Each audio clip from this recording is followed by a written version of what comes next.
So what's up, guys? It's good to be with you virtually. Mm. Um, so for those of you who don't know why we're doing this and have been asleep for the past 2 weeks, there's this thing called the coronavirus, and it's kind of been pretty crazy and spreading quite a lot. So social distancing, we're trying to be responsible as a meeting slash people, and we're creating a virtual space to meet together, chat together, share God's word together, pray together on a Thursday night. And yeah, so this is our first time doing this. We're really keen to get feedback from all of you guys about how you think this goes, and adjust it for future. Um, yeah, Shads, you want to announce anything or say anything? Yeah, I think something that we normally do on a Friday night that's a little bit different today is something like tithing, where this is probably a topic for another podcast, but what does generosity look like when everybody's kind of trying to hoard stuff, which is something that you mentioned to me, Dave, where you're like, maybe it was you, maybe it was Nev, I don't know, maybe it was my boss. Somebody spoke to me about generosity in a time when everybody's trying to hoard stuff. So, um, how important is it to do something like still give back to God in this time?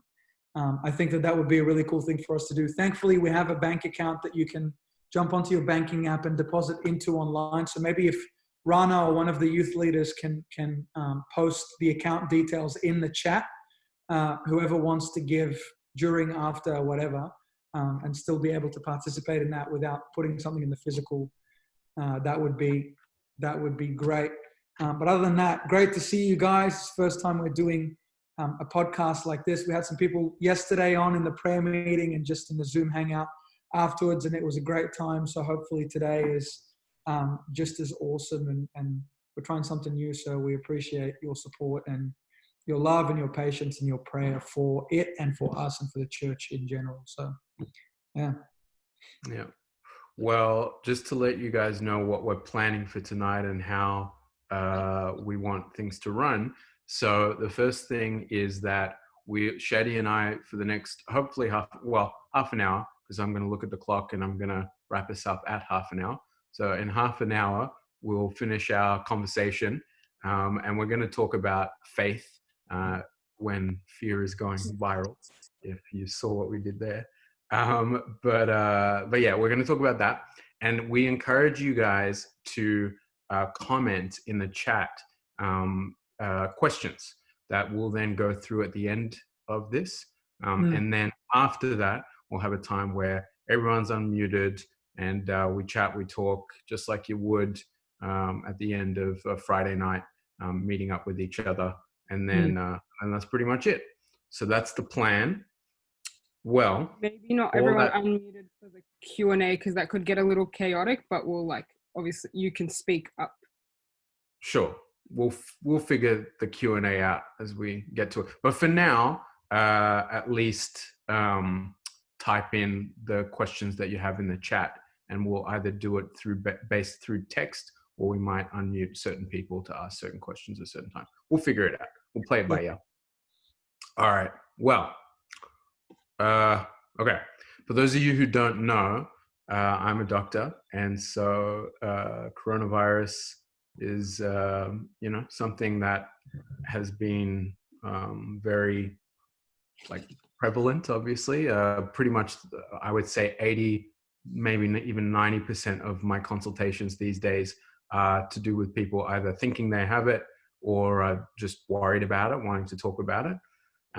So yeah, Shads, I guess, how's it been impacting your day-to-day life and day-to-day functioning, work, personally? Yeah, man.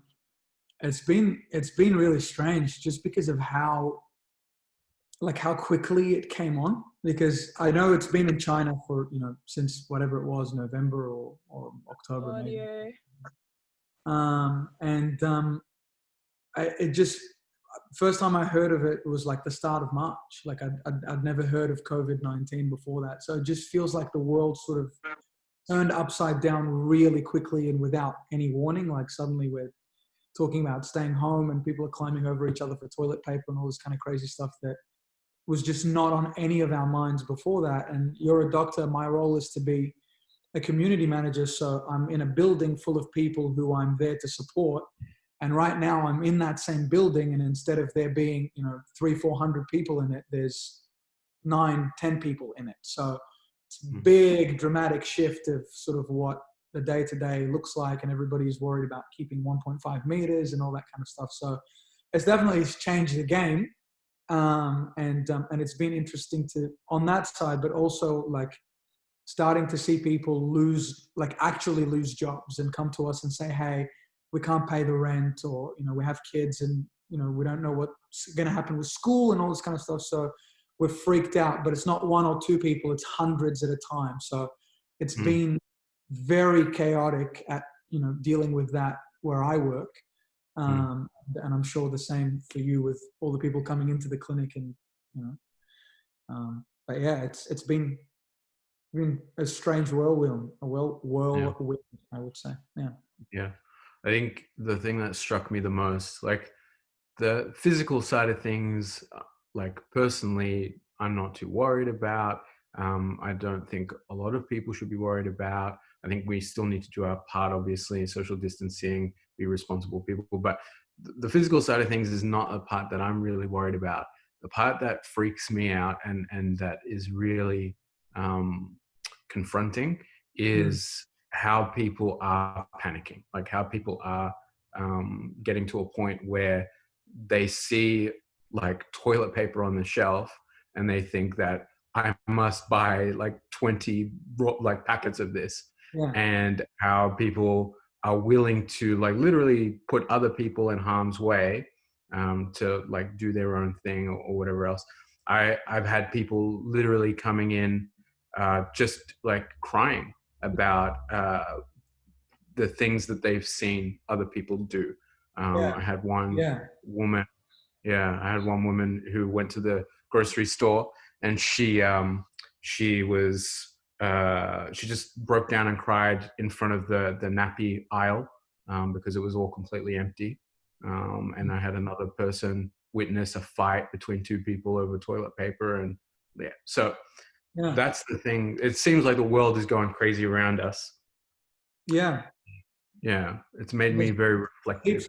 There's heaps of those videos on Facebook too of like people yelling at each other in the aisles over toilet paper and stuff like that. And it's confronting, like you say, because you expect, or like you see society sort of functioning at one level and you feel like it's always going to be like that. Like, oh, this guy's a college professor. There's no way he'd push an old lady, like, or he'd jump over her to get a roll of toilet paper or whatever. But, the desperation and the pressure has brought out the side of people that I actually don't even think they knew was there, but it's definitely been there.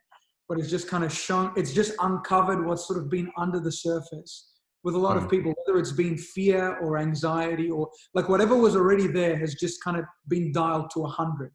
So it's been interesting to deal with people in that sphere and just kind of hear what's on their minds and obviously what's on our own minds as well. Because like you, I don't feel personally worried. Like I remember swine flu in 2008, 9 or whatever. And I got your mom. Yeah, your mom was the one who diagnosed me with that. And guys, beware. Shady catches anything and everything.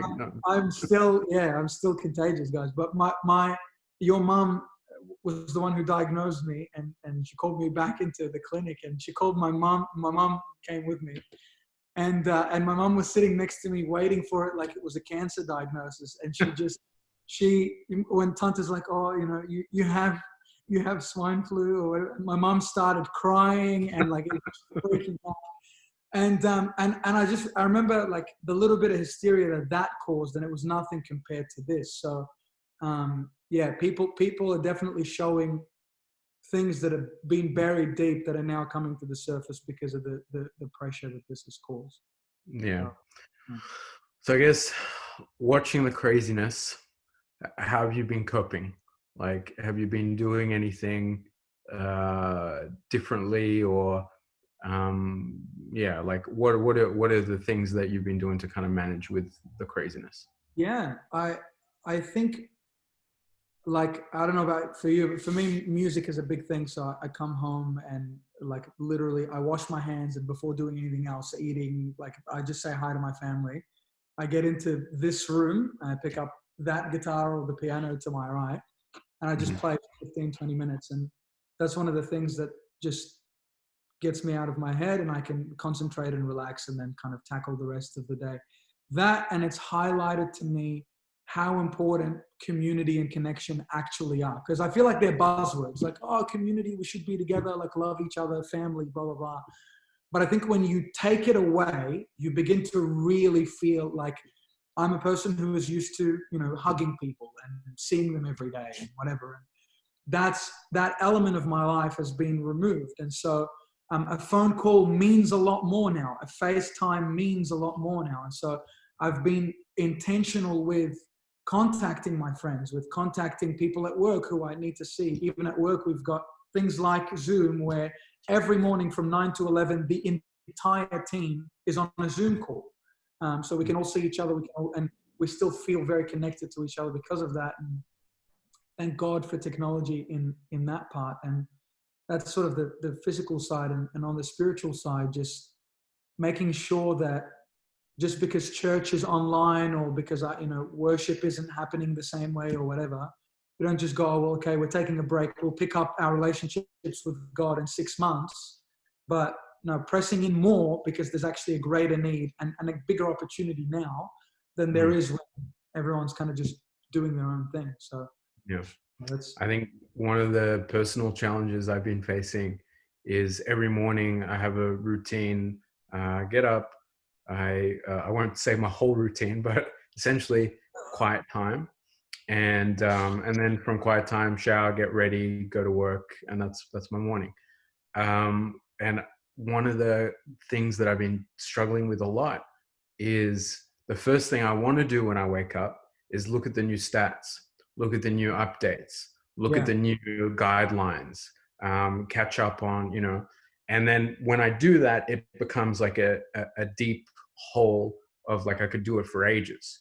yeah, Um, yeah, and so I think one of the personal disciplines that I'm trying to get into the habit of, and I'm not really succeeding, is that prioritize God, His Word, the time that I have with Him, and not let the craziness disrupt that, yeah, because it's really easy to let craziness in your life, whether it be the coronavirus or anything else, disrupt your relationship with God. It's very easy to become distracted.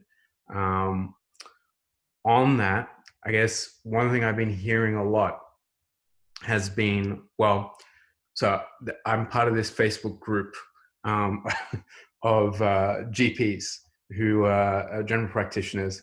And, they post lots of things, particularly very active at the moment with the whole coronavirus stuff. And one of the posts that came up recently was this woman who who was an anonymous poster, and she said, "I'm really distressed. I'm really freaked out because I just got this message from one of my supervisors, my GP supervisors, and the mm, message was clearly the GP supervisor was some like I don't know. I'm not going to say a denomination, but a denomination of Christianity." That thanks for upgrading the minutes, by the way, Rana. I appreciate that. saw that. Thanks, guys. Yeah. So anyway, this person posted up this message to like all their contacts saying, "This is a judgment from God, and like the world is crippled by this virus, and like act up, shape up, and da da da, and like this is God trying to get your attention, and worse things are to come." And then started talking about prophecies and things like that in the Book of Revelation. And yeah, anyway, so there's one Christian mentality out there right now that views everything that we're going through and says, this is, yeah, like what's your personal view about what's going on in God's role in this? Yeah, well, that's a big question. That's a nice curveball, Dave. I think, I think that there's a common view that comes from, Jesus speaking in like Matthew 24 and Matthew, I want to say 14, a couple of other chapters where he's talking about like what's going to happen before the end, right? And he's like, there'll be wars and rumors of wars and earthquakes and disease and all this other stuff. And he's like, but that's just the beginning of it, and it's going to get worse, blah, blah. And people don't often understand those verses very well, and they haven't really seen them happen to what Jesus is speaking about yet, in my opinion. So sometimes they can be just used to, hey, be afraid, God is judging us. I think that God's role in all, God can use anything to turn people back to him. It's not necessarily, hey, I'm going to bring this on you to cause you pain or to cause you hurt or to whatever.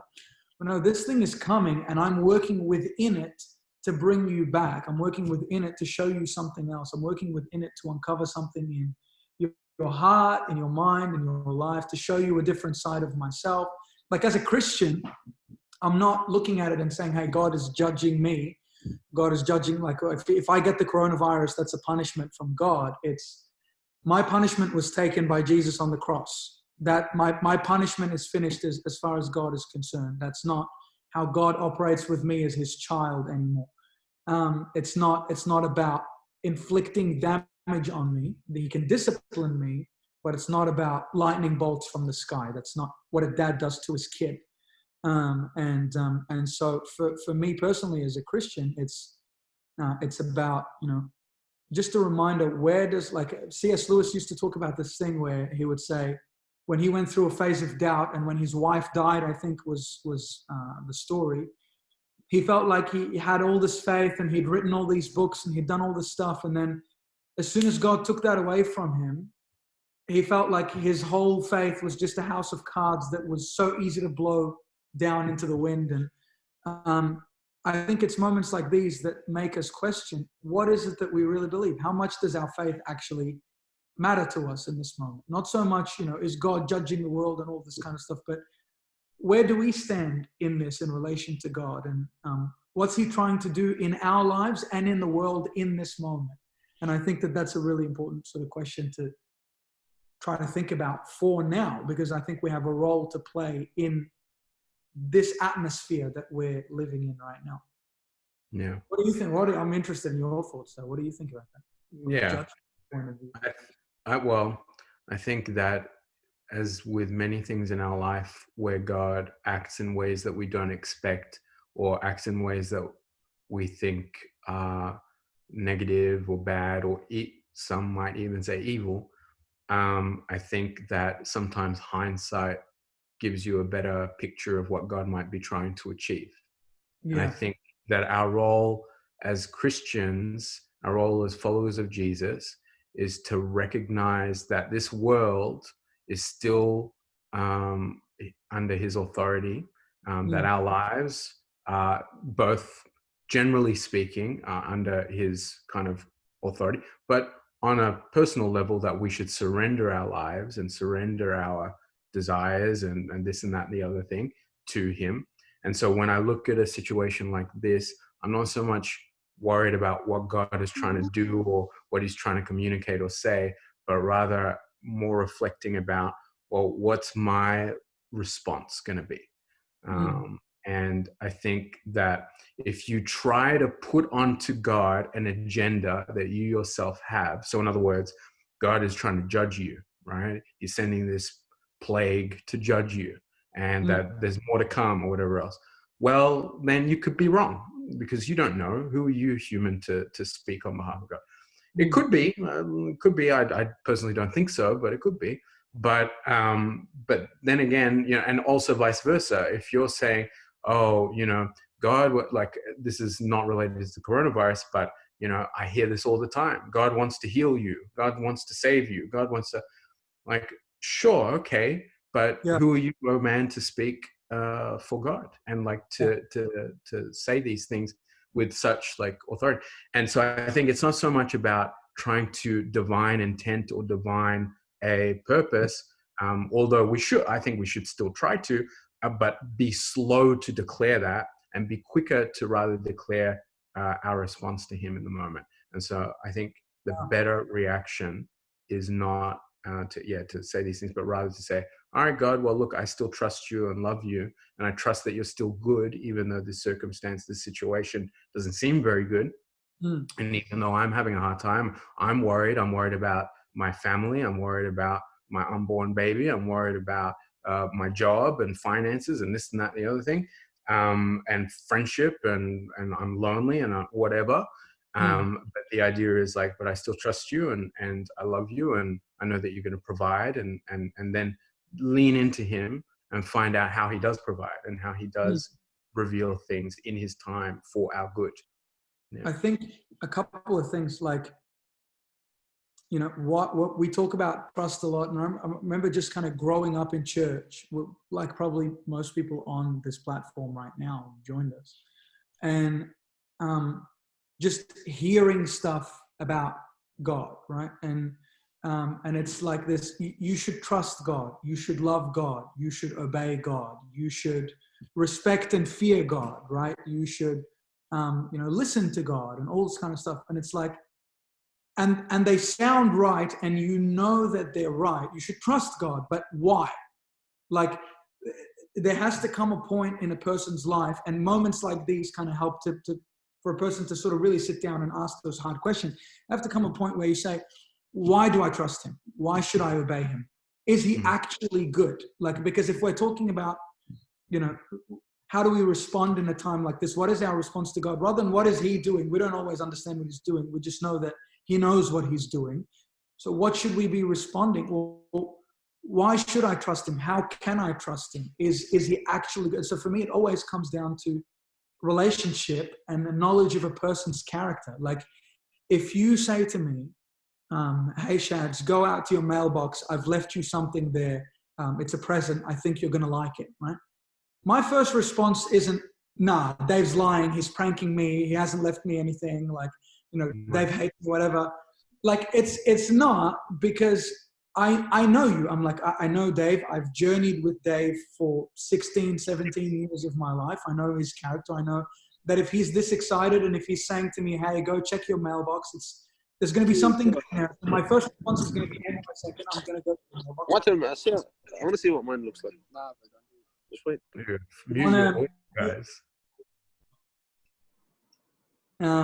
So I will do what you say, and I will trust you because I know you, because I know who you are, and because I know what you're like. And I think it's the same with God. It's a bit of a cop-out to just say, you know, trust God, do what he says, without knowing him, without actually having a relationship with him. But the catch-22 is that it's moments like these that actually give us insight into what he's like. When we don't have anything that we're used to, and then actually lean into God. We say, hey, Lord, I don't know what I'm doing. I don't know what's going to happen here, and I'm scared. Help me. And then he does. And now you have a practical experience of what God is actually like that you can use to build on relationship with him. And I get that. Just before you can see you wanted to jump in there.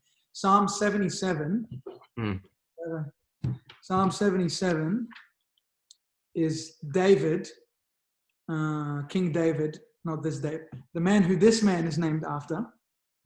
How do you know that? Yeah, maybe you're named after an Egyptian soccer player or something. No. Looking at you, Rana. Looking at you. Okay. Psalm 77 says this.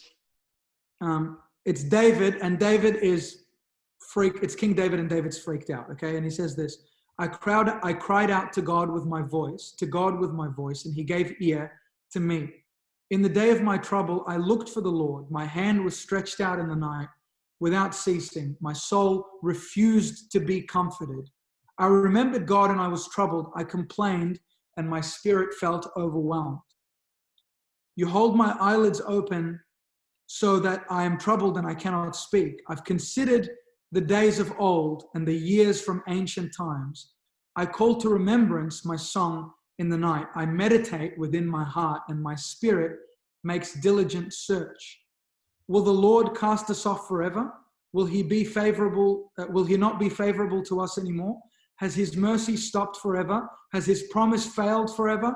Has God forgotten to be gracious? Has his anger shut up his mercies? And it's like, man, David is just freaked out in this moment, and he's going through all of these like doubts of God. Like, man, is he going to be good? Is this the end of the line? That said, is he's thrown me in the trash can? Is he forgotten that I exist? Is this the end of it for me? And then verse 10, he says, and I said, this is my anguish, and this is the turning point, right? He said, but I will remember the years of the right hand of the Most High. I'll remember the years of God. I will remember the works of the Lord. Surely I will remember your wonders of old. I will also meditate. I'll spend time thinking about all of your works, all the things that you've already done up until this point in my life, in the lives of others. I feel like this is what David was freaked out. And then he's like, okay, I'm going to sit there for a second. I'm going to close my eyes and I'm going to remember all the things that God has done up to this point.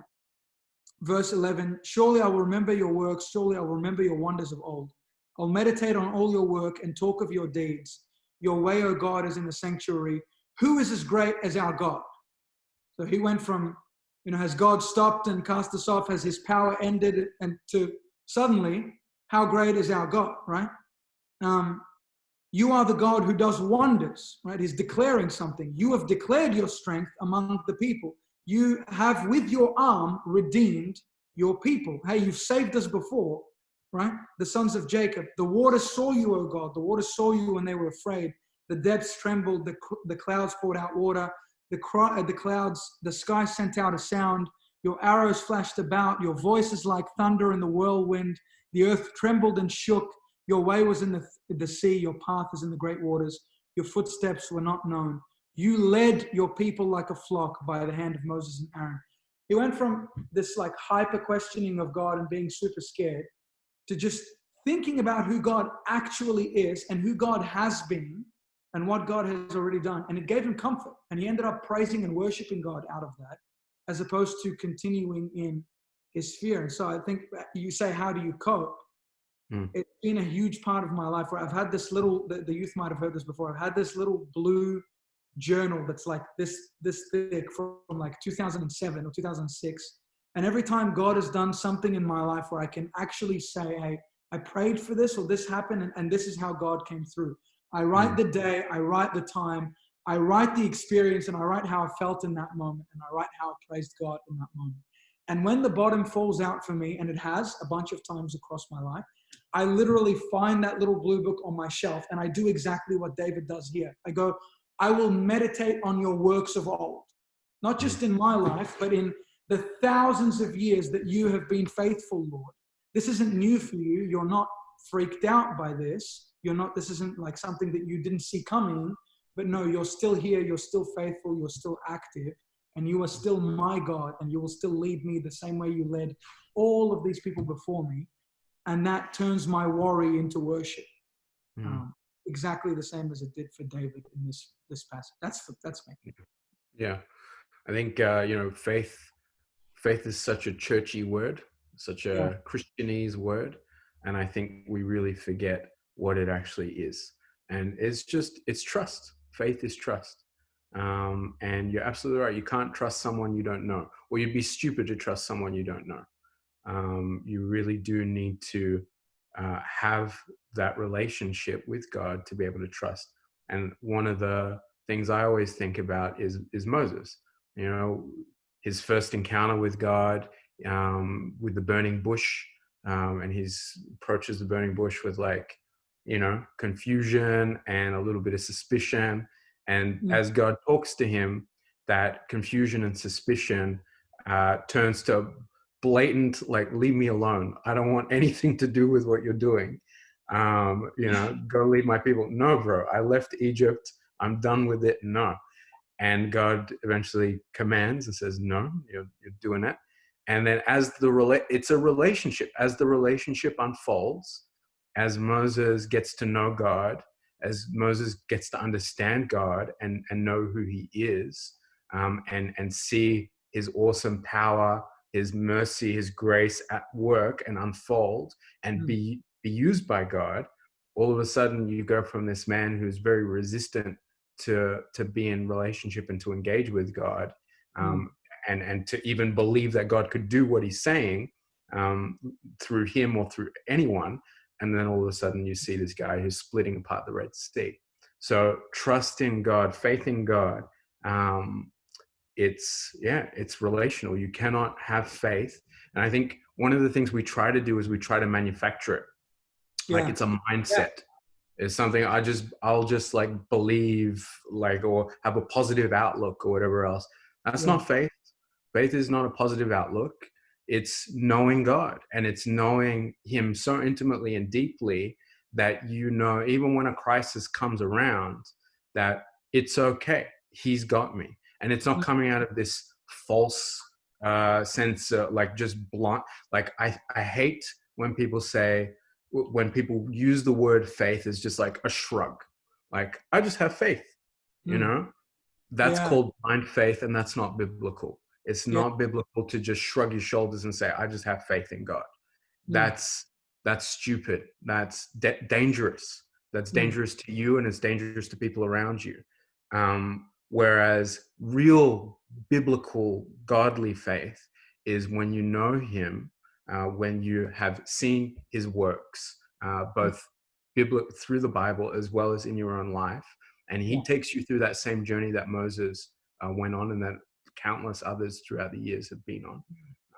And he wants us to go on that journey with him, and that's what it looks like to be in relationship with God.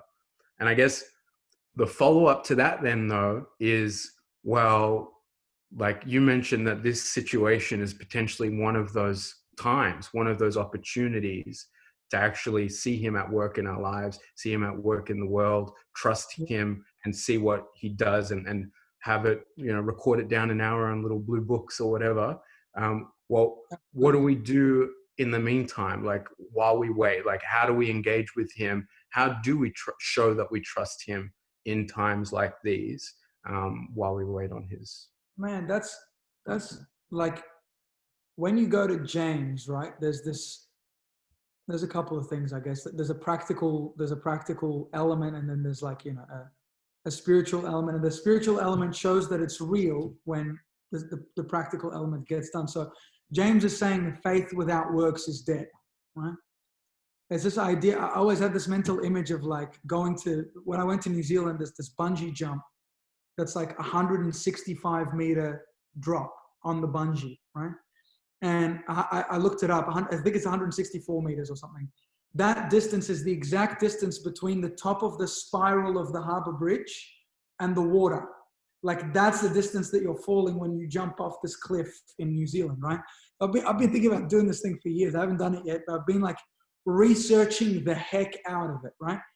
So you know that when you step up to the plate, the guy is going to say to you, okay, you weigh this much, so we're going to attach you to this rope.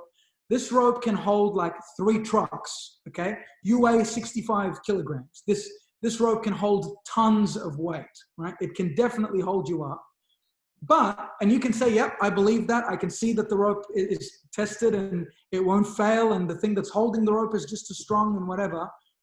But really, all of your belief in the rope means nothing unless you're willing to put on the rope, step to the plate, and actually jump off.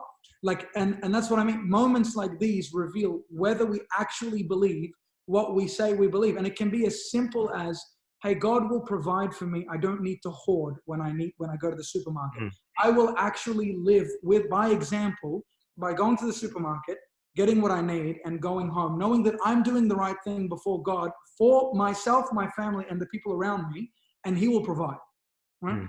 I can say, hey, anytime now for me, maybe not for you, but anytime now, like, my job is on the line, right? I think it's going to be fine, and I really hope that it is. But at the same time, I don't know if next month or 2 months from now or whatever, I'll have the same paycheck that I do now, but I still choose to tithe. That's fact. Like, Lord, I don't know where it's going to come from next month or this time or whatever.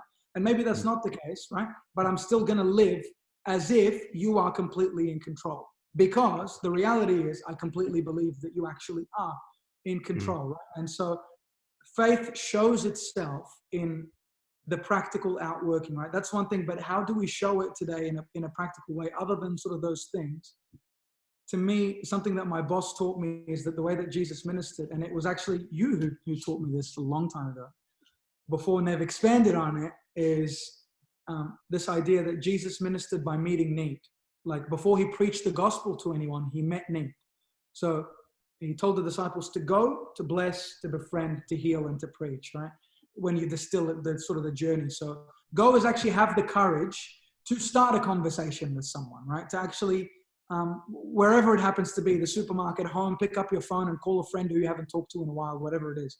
The bless is try to identify what is the immediate need that I can see right now. My neighbor needs a roll of toilet paper. My friend needs somebody to call them right now. You know, this girl needs help with her homework. She's never done school over, online or whatever. Like, there's a need. How can I fill the need and start a relationship, which is the next step, right? From that relationship, how can I actually support that person? Then eventually they're going to open up. And when they open up, how can I share Jesus with them in that moment? It's going to be something that's usually bigger than me. Hey, I'm going through this, or I have anxiety. I don't know how to fix that. I don't have the answer. I don't have a pill I can give you that will just make that go away. But in that moment, I can go, hey, when I feel that way, or when I'm faced with a problem like that, the person that I turn to is Jesus, because I know, like David, hey, I have my blue book. I've seen God come through. I've lived with him. I've prayed to him and he has answered me. There is a real relationship there. I'd love to pray for you. I'd love to this, or I'd love to that. And so I think the real outworking of faith today is, especially in this time, what is the need? And how can we as Christians do what Jesus would have done to meet that need? If Jesus was in Coles, how would he have reacted? If Jesus was at work, how would he have reacted? If Jesus was in class, online or physically, how would he have acted? If we can model that without being worried about the consequences of modeling that, to me, that is living in faith today. Sure. Yeah. How do you see that? We should wrap this up because we're about half an hour in now. But I guess the other thing I would say is, particularly because what I see day to day is the anxiety and that panic that we were talking about. And so I guess adopting an attitude of faith, or adopting the habits of faith, like how to disengage with the fear and the anxiety, and how to engage instead with steps to walk towards trusting God more. I think there's a few really fundamental basic things, like really basic things that if we do it, it helps realign our response and our engagement with any stress in our life, any difficulty. And first is, I think, focus on the known. So, when it comes to this situation, for example, there's no point worrying about whether or not you'll catch it or not. There's no point worrying about whether or not you're going to be out of a job, or you're going to be, how long, or, what will happen to my family members or anything like that, because they're all unknowns and they're out of your control. And there's no point engaging with that. Instead, engage with what you know. What you know is, basic things like, wash your hands and social isolation, all this kind of stuff. What you also know is that God, hopefully we know this, that God is bigger, that God still loves us and loves everyone in the world, and his inclination for people is good and not evil. And these kinds of things. So remind yourself of what you know, and don't focus on the unknowns. Focus on what you have control over. So we don't have control over if I don't know. I don't have control whether or not the shelves will be stocked, but I do have control over whether or not I'm part of the problem. I don't have control over whether or not I will get infected or not, but I do have control over how I engage with people around me so that I don't get, or, distancing myself from people around. I don't have control over how long this will take, but I do have control over who I will trust and how I will conduct myself and my relationship with God and my relationship with others, regardless of how long it takes to resolve. So focusing on what we control, focusing on helping others, helping ourselves by helping others. I think one of the crucial things, we were talking about, isolation and missing community and things like that. And that is a big problem, but also the kind of co-joined problem to that is lack of purpose. And I see it a lot. Huge. A lot of, yeah. And so, you know how you kill two birds with one stone? Help others in this time. That will fulfill the purpose, and it will help you connect with people. And it's exactly what Jesus would do. And if you want to be Christ-like in a situation like this, if you want to activate your faith and kind of show your trust in God, then react the way he would, engage with people, show love, help people, like you were saying. And that is so helpful on like different levels. And then the other thing is limit the source of your fear and maintain perspective. And I think the thing that comes to mind when I think about that is what time? Yeah. All right. Oh, the social media or the news or. Oh, yeah, you're right. Okay. I thought you were telling me, shut up, David. All right. So,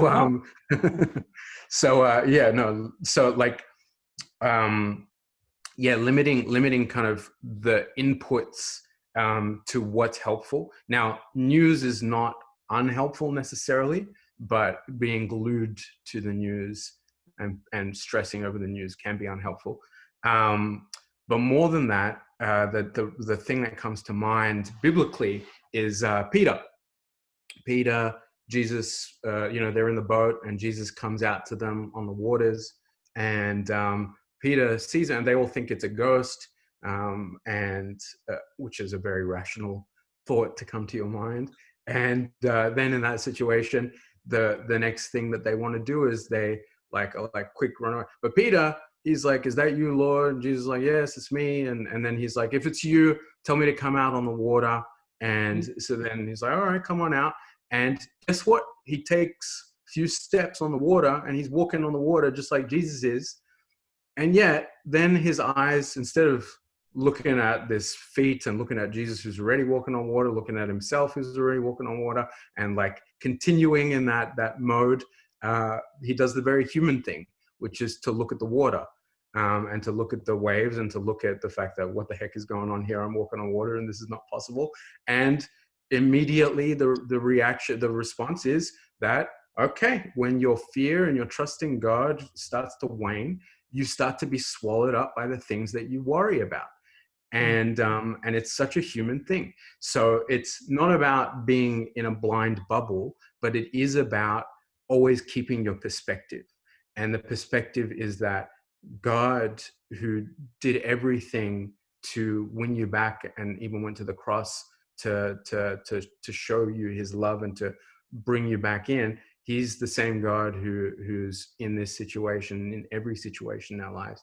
And so keep that perspective and limit the source of our fear so that we can, so I think those are some practical things that I think are really, that we could practice, and that I challenge everyone to practice in our day-to-day life as we go through this time together, and to encourage other people to do it as well. Because I've said this before, the only way to get through this ridiculous period of time and not to watch the society devolve around us, the only way, or I think personally, the only way to go through this time and not let society turn on itself is by being like Jesus. And I think the more that and you know what? We are created in the image of God, so we have inclinations to do these kinds of things. We have these inclinations to help each other, to show love and support and all these kinds of things. The more we do that, the more we become Christ-like, the more that not only will we get through this quicker, hopefully, but also we come out stronger on the other side. We aren't ashamed of who we are. And Paul and many of the apostles, when they look at their lives and they look at, particularly the persecution that happened in the early church, one of the things that they kept on looking at, despite all of this craziness that they were facing in the death and the persecution, was they kept on looking on the other side.